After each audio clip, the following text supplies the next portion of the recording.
रसूल अल्लाह नफल रोज़ा रखने लगते तो हम आपस में कहते कि अब आप रोज़ा रखना छोड़ेंगे ही नहीं, और जब रोज़ा छोड़ देते तो हम कहते कि अब आप रोज़ा रखेंगे ही नहीं। मैंने रमज़ान को छोड़कर रसूल अल्लाह को कभी पूरे महीने का नफली रोज़ा रखते नहीं देखता, और जितने रोज़े अब शाबान में रखते मैंने किसी महीना में इससे ज़्यादा रोज़े रखते अब को नहीं देखा। रसूल अल्लाह शाबान से ज़्यादा और किसी महीना में रोज़े नहीं रखते थे। शाबान के पूरे दिनों में आप रोज़ा से रहते।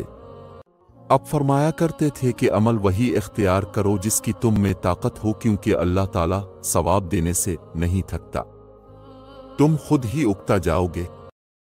नबी करीम इस नमाज को सबसे ज़्यादा पसंद फरमाते जिस पर हमेशगी इख्तियार की जाए, खा कम ही क्यों ना हो।